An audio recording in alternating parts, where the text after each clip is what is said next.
Okay, Shalom Akim. First and foremost, I want to give all praises, honor, and glory to Yahweh, Bahashim, Yahweh Shai, Bahashim, Harakakwadash. Double honors to the Apostle Great Millstone, and peace and salutations to the Akim who are tuning into these videos. Alright, so this video is going to be geared towards Vocab Malone. And the question I want to ask him is, what is sin? Because I'm just going to bring a little bit of his track record.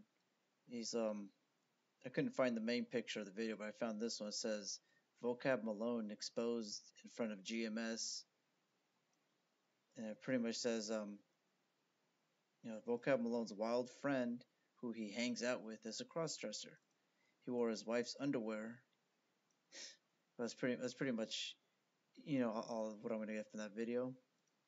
Because Vocab Malone, he pretty much said over at the Dallas camp a few days ago that the mark of the beast is sin. That doesn't make any sense, because sin is pretty much, transgression of the law. And transgression of the law would be, of Moses' laws. And one of those laws is that you're not supposed to wear a woman's garment. And Vocab Malone is equally yoked with people who do that.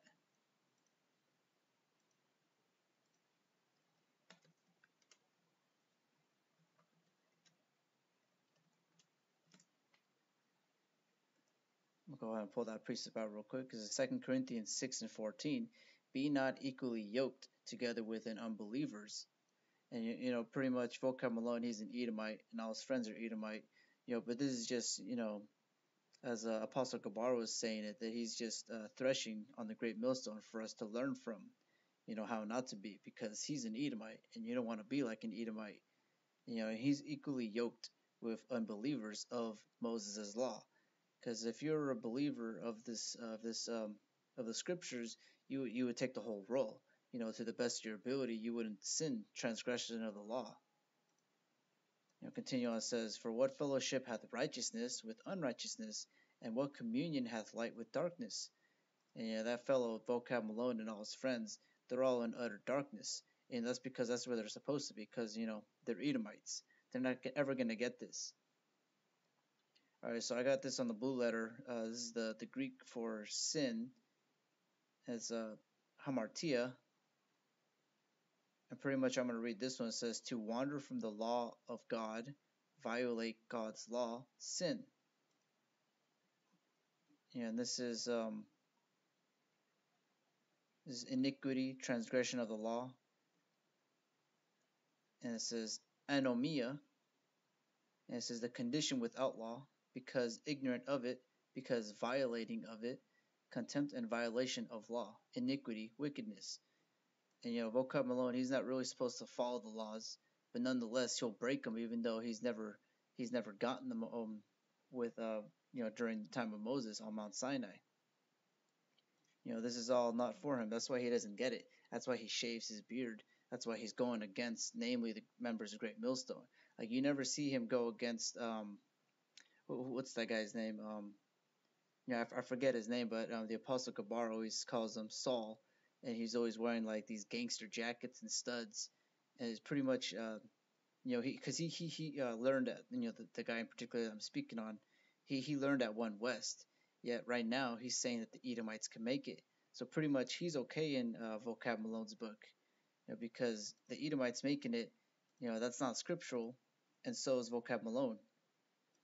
Alright, so I'm going to read these precepts, pretty much, because, this is a stumbling block, because, the people within Israel, they can stumble just as Vocab Malone's stumbling, because Vocab Malone was meant to stumble, but nonetheless, our people can stumble just like he can with misunderstanding the scriptures. Alright, so this is Matthew 5:17. Think not that I am come to destroy the law or the prophets. I am not come to destroy, but to fulfill. And it's pretty much speaking about how, in the future, we're going to have these new bodies where we're not going to go off. We're not going to be able to sin. I always say, like, if for some reason a heathen throws a strip of bacon at her mouth, like, it's just going to float in the air and then fly right back at him and probably impale him, because it's just going to be literally impossible. We're going to be all knowing of anything, and we'd be privy to anything, as silly as the thing that I just said. It's just there's no way we're going to sin. There's no way, like, it's going to be the Shabbat, and then we're gonna burn some incense because we're gonna have that moon cycle clock in our bodies because that's it's against the law to start a fire during the Shabbat, and we're not gonna say, oh, Salaki, I forgot, I had to look up to see if the moon was a new moon. No, we're gonna know that because it's gonna be put in our inward bodies. Because right now we have stony hearts, and the laws are gonna be written in our hearts, and then this pretty much that's the heart of flesh. All right, so this is 2 Corinthians 6:14. Sorry, I already read this one. Pertaining to him and all of his cronies. All right, this is John 14:15. If you love me, keep my commandments. So pretty much to the best of our ability, we have to keep the commandments. Like easy ones, like not eating pork, not shaving. Those are easy to do. But then things like not wearing garments with mixed fabrics, you can't really control that. Or like for say, like starting a fire on the Shabbat.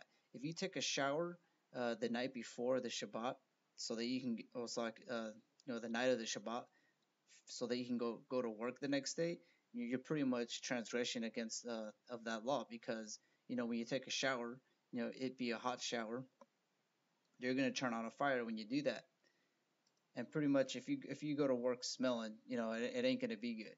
That's not it's not wise to go to work, not taking a shower pretty much.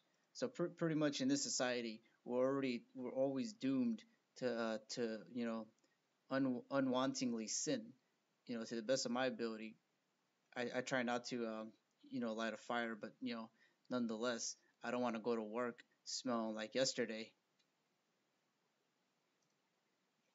This is 1 John 5:3. For this is the love of the Most High, that we keep His commandments, and His commandments are not grievous.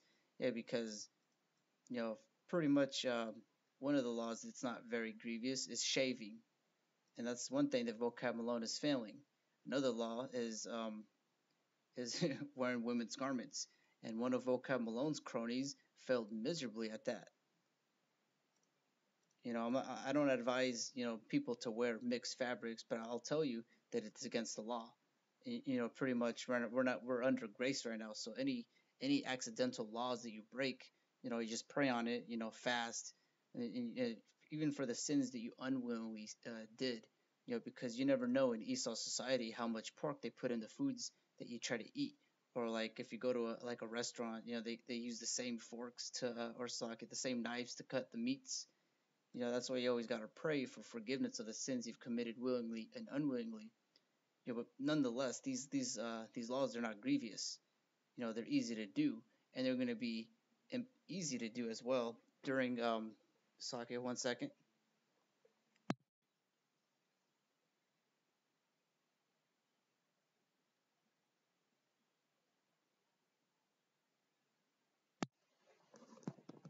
All right, socket. I forgot what I was saying, but pretty much, I was saying, once we get the heart of flesh, it's gonna be, impossible to go off.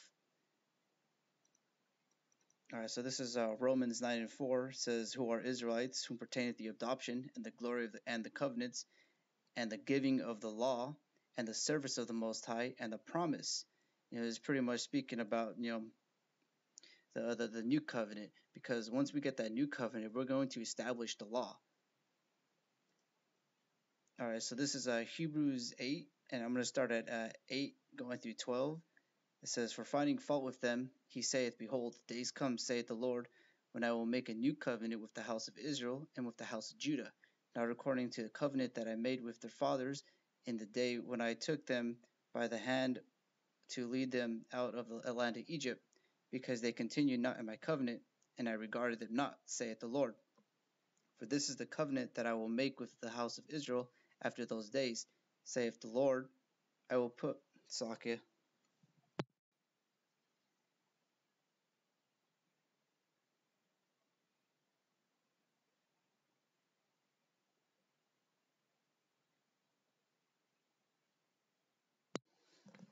Salakia, I just had to turn off my phone. I'll read at verse 10 again. It says, "For this is the covenant that I will make with the house of Israel after those days, saith the Lord. I will put my laws into their mind and write them in their hearts, and I will be to them a power, and they shall be to me a people. And so, this is pretty much speaking about the fleshly bodies. Those laws are going to be put in us. So like there's not going to be people going off in the kingdom. Well, it's not like Israelites going off in the kingdom. And verse 11 says, "And they shall not teach every man his neighbor and every man his brother, saying, Know the Lord, for all shall know me, from the least to the greatest." All right, so this is the last precept I got is Hebrews 10. I'm gonna try to read this quick, but the point is at verse 10. All right, it says, "For the law, having a shadow of good things to come, and not the very image of the things, can never, with those sacrifices which they offered year by year continually, make the corners thereunto perfect." This is pretty much speaking about our old law about the sacrifice of sin. So like when you go off, you would go to the priest and you do a sin offering to so that you would be forgiven of your sin. And it says verse 2, it says, "For when would they not have ceased to be offered, because that the worshippers once purged should have had no more conscience of sins, but in those sacrifices there is a remembrance again made of sins every year. For it is not possible that the blood of the bulls and the goats should take away sin. Wherefore when he cometh into the world he saith, Sacrifice and offering thou wouldest not, but a body hast thou prepared me." And that body is pretty much Yahweh Shai, because he was the ultimate sacrifice. Because the Heavenly Father, he grew tired of all the sin offerings that we did, because we kept going off in these stony hearts, these stony bodies. Right, so verse 6 says, "In burnt offerings and sacrifice for sin thou hast no pleasure. Then said I, Lo, I come, in the volume of the book it is written of me, to do thy will, O Yahweh." Above, when he said, "Sacrifice and offering and burnt offering and offerings for sin thou wouldest not, neither hast pleasure therein which are offered by the law." Then said, "Here, lo, I come, to do thy will, O Yahweh. He taketh away the first, that he may establish the second." All right, here's the point. Verse 10 says, "By the which will we are sanctified through the offering of the body of Yahweh Shai HaMashiach once for all." So pretty much, because like I said, Vocab Malone is a stumbling block in the idea that the old law is done away with. When I just pretty much just read is pretty much the only law that was done away with was the sacrifice of sin, and that sacrifice of sin was done away with when Yahweh Shai was put on that cross. But I had to read this because, Vocab Malone, he's an Edomite. He's not going to get this. But the Hebrew Israelites, wherever they're scattered, they're gonna either go towards Vocab Malone's ideology, or the ideology of the truth of the scriptures, of the thing that I just read. And I learned this from the apostles of GMS on down. All right, so that's in this video. I want to give all praises, honor, and glory to Yahweh B'Hashem, Yahweh Shai, B'Hashem Harokakodash, and Shalom Amakim.